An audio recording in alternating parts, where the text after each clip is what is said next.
The first thing that becomes apparent in a text like this is that these things do not have to be as separate. I don't know of any democracies in what they call the West, but in a sense, you could say that Islam has set forth the idea of constitutional democracy, where humans can figure out traffic and safety laws and delegate authority. But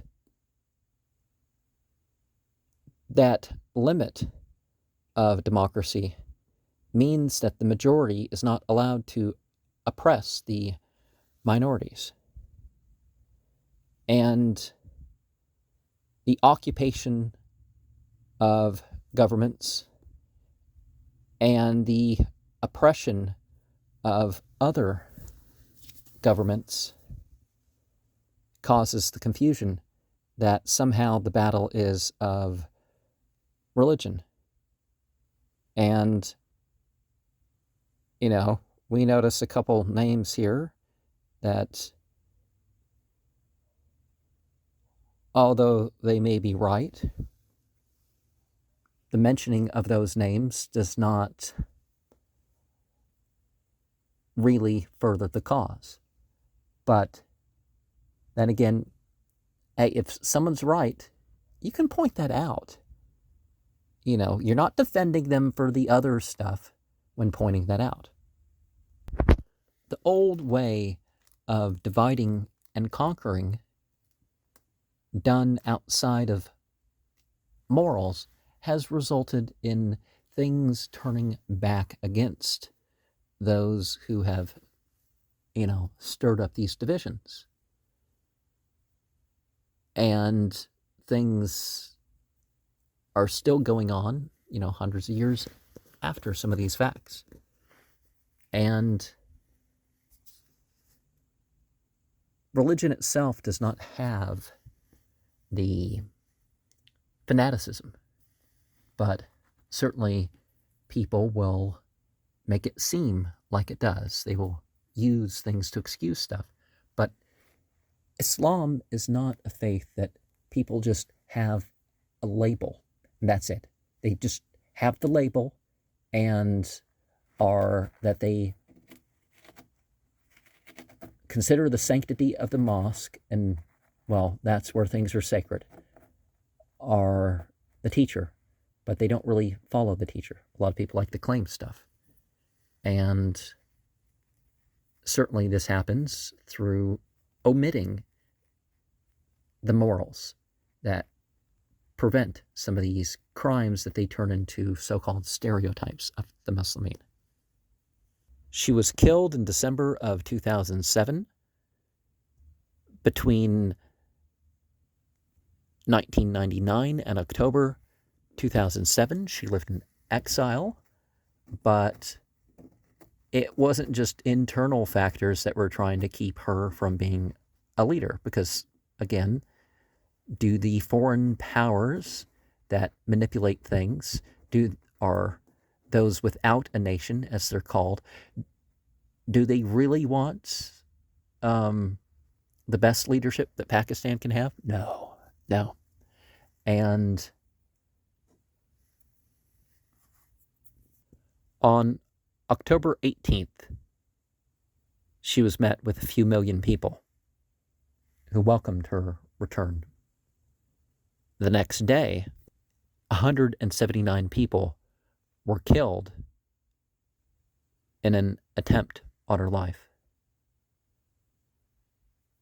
And I think you'll see some intelligence agency linked to that, and some secret intelligence service linked to that as well, if you look into it. Or at least the general conflict that she was placed in the middle of. Emotion politics is not a weakness. People confuse the term jahiliyyah. You could render it ignorant of emotions. because that would make it more understandable. Because it's not that being emotional is ignorant. It's that,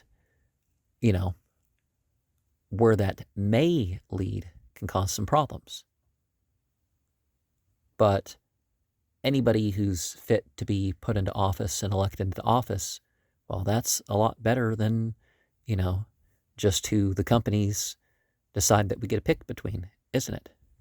One thing not quite as clear with this book is that a lot of these conflicts that people will point out, although they seem like sectarian conflicts, they really started with stuff that predate the learning of Al-Quran.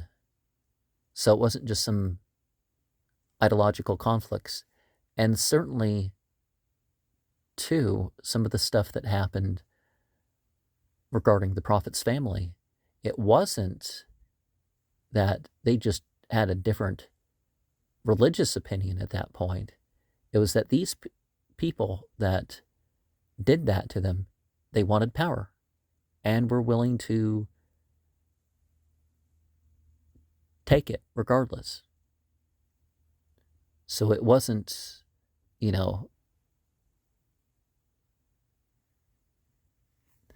some people think, it's open for everybody, and other people, it's just their family. And it's like, no, that wasn't the conflict at all. One should have a sense of respect for one's people, of loyalty for one's people. But the inconvenient, the politically incorrect is often enough the right thing to say or do. Zulfikar Ali Bhutto was prime minister, and growing up amongst that prepared her to rise in politics as well. But a rise in politics should not just be through family. Those organizing assassinations will cause disruptions along the way to look out for. And the presence of the media can be used to notice occurrences that are, unusual and need to be analyzed. When the situation becomes desperate for a people, they will work towards defending their leader with their lives and die with the leader's name in their mouth. And this was the case with some of those that had died defending her. We need to distinguish between in the cause of God and in the name of God. A lot of people will justify kingships and all sorts of stuff when that's not it at all. The Western meaning of the term jihad produces extremists much more than any religion does. Jihad has the objective of enjoining what is right and discouraging what is wrong. But if it's a true Islamic jihad, then you're going to find that most of Sharia will never be enforced by people. They will call to commit or omit things, but they're not going to force the religion, and most of the things that maybe people wouldn't consider religious, they're not going to force that.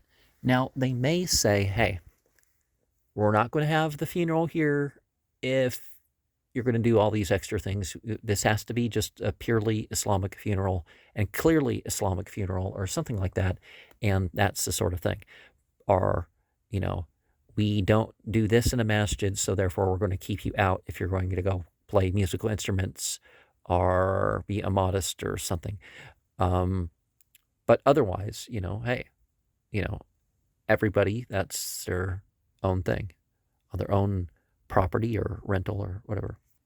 The sword verses, as they're called, need to be looked at in the context of the Quran, not just phrases that are pulled out. And then you find out that, okay, particular tolerance and encouragement was paid towards the people of the book. And then you'll say, but what? Nobody was fought. Not even those who worshipped idols. None of them were fought unless they were the ones stirring up hostility.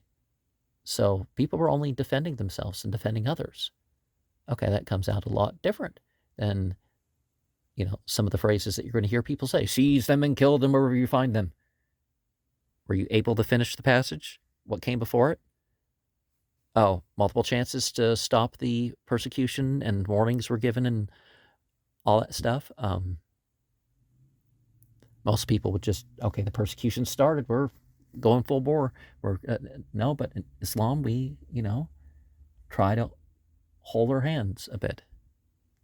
There's the collective duty to preserve life, to preserve well-being, to encourage all that is good and all that is true, and discourage all that is wrong in whoever or whatever path. So therefore, the existence of people and paths that are mostly good, leaving them to that means that there's more good in this world. And we certainly affirm all those things. People say, well, you were raised to be a Christian missionary. But yeah, I was raised to be a Christian missionary. Did I give up anything that was good or true about what I was upon before? No. And apparently some of that which people by stereotype consider good and true, diet and cultural things, right? Turned out that some of that was bad for me. Everyone will get credit. It's not just a label thing. Certainly some labels are better than others, but a lot of that's not for us to judge. And in Islam, the whole, I'm a blank Muslim, that's usually not right to even say. Our enmity should not be about those differences in titles. When we say that we have more right to such and such prophets and their legacy, to such and such references to holidays or whatever, it's not that we are, doing that to cause problems. It's like, no, we're trying to bring out the fulfillment of what those other faiths had hoped for in the betterment of society, in the completion of society. Men and women are equal but different. And there are some passages that use gendered language and pair things so that we get the point, and talk about how women have rights like unto those of men. With apostasy, it turns out that people weren't really fought over apostasy. It was other things they did at the time or prior that were being dealt with. And all real Muslim groups believe in Al-Quran. They believe in the 5 pillars and what they really believe that Prophet Muhammad taught.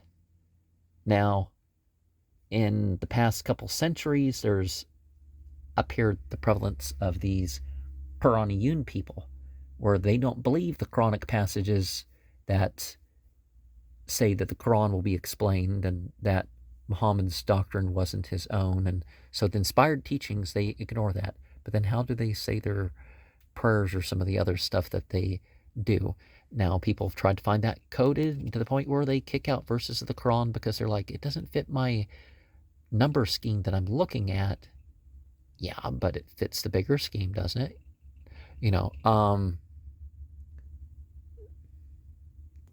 The interpretation of the religion is ever spreading. And one of the things that we need to consider is that it is used in a way that the understanding brings about real world deeds. It brings about a science. And it doesn't stand in the way of science. Now, by that, I don't mean that certain things that people will do with technology are always going to be okay. That's not the thing at all. Like, I don't think lab-grown human meat for consumption, or lab-grown meat, period, for consumption is, an acceptable thing. In accordance with the teachings and requirements of Islam as set out in the Holy Quran and Sunnah, is something the Pakistani constitution says. But has that ever been fully the case? It was put there as an ideal, and there's certainly been constant aberration of it. The government is more to serve the people rather than the other way around, that the people are to be under control and servitude to the government. Because certainly, ultimately, things are for God. And would that be a type of idolatry? To make your life about serving the government? I mean, you can do your job if you're a worker in the government, but you know what I mean, the way of phrasing and thinking. Non-Arab Muslim majorities tend to be more competitive and free in terms of when they're given choices politically. But Islam is not about what's going on with the Persians or the Arabs, or whether something's more in line with the Persian stuff or the Arab stuff. Certain examples are given in this book relating different continents, and we need to, realize that some of the problems that come in are because people aren't involved enough that they're going to check and see, does the religion teach this? Right? Does the religion teach this? And is this movement, are they really more than just a label, right? But people don't insist upon that from their governments. So therefore, the intelligence agency and the secret intelligence service infiltrated, backed, led, funded, whatever word you're going to use, groups. Well, they come in and do their thing. Because people are like, oh, Islamic State, in, one phrase or another. And then it turns out, nope. Same old. But see, the hope is there. And as long as the hope is there, there's hope that someday enough people will get behind and investigate and hold them to it. It just takes a certain minority percentage, and then it's accomplished. But until that's reached, it obviously varies per area. Some people say, oh, it's 19. It's like, but it was 10 here and ended up working. It was 60 here and it didn't work. And, these rules that people have. Oh, as long as you have 12 really devout people in the cause, and then it will flourish from there, or 70, or... Pakistan, like many other areas, became under dictatorship, not just because it was backed by the West, but because people got greedy locally. They had enough fifth columnists that there was issues. And abundance leads to lack. A lot of these poverty-stricken regions are regions where their abundance would more than take care of their populace. Now, there are some isolated areas where they aren't really connected or, whatever. So it's not that they're mining or whatever is they're not getting their fair share. There are areas that do have problems, but for the most part, that's not the case. And there's enough areas around where you don't have to have that problem. And things can be helped out in a way that results in everywhere flourishing more. Food, clothing, and shelter. That's what people need. And that was of the complaints that was had by some who fled Afghanistan after they kicked out the Soviets, because they just brought in criminal punishments. They didn't bring the level of education and infrastructure and stuff for the society. And as far as what I was talking about a minute ago, the Punjab is an area that would take care of all of Pakistan and then some. Secularization has put polarities, or in order for certain values to come across or come through, people felt like they had to support what brought in other things. And there shouldn't have to be that choice. So a lot of what is done politically is to put some stuff on one side and some stuff on the other side in order that the people that are choosing between the 2 or 3 or 4 or 5 or whatever number of sides there actually are don't really get ahead, and therefore it keeps them as, a people under a broader control. Women and minorities, orphans,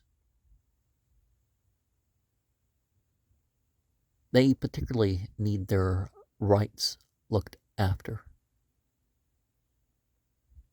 For one, they need respected in their difference. People can say that the clash of civilizations is inevitable, but inevitable because of choices that are being made. Islamic government isn't about imposing the whole system on others. Putting the system out there, yes, but the different religious communities will be able to engage in their different ways, and to some extent under their own laws. We need to be pleased with the progress in the situations and what's right about events. Ideals are possible, but if the ideals are fallen short from, certainly there may be repentance or whatever you're going to call whatever process that you're looking at. I guess this is the term we're looking at here. But there's being pleased with oneself in society, or particular individuals in those societies along the way. Education needs to be more than just national or local identity stuff. And that shouldn't be the label over everything. We need to remove the idea of just dying to die, right? We need to go beyond profits. Functionability, durability are what companies should be working towards. As individuals in society, we need to work on inner power and outer power that regards ultimate power, or at least the other powers around you. Whether people are of your path or not, they should be okay with your involvement in politics. They shouldn't feel like they have to fight it. Some may anyways, but that's on them. Hatred doesn't have to be of things, and we can find moderation points between the extremes.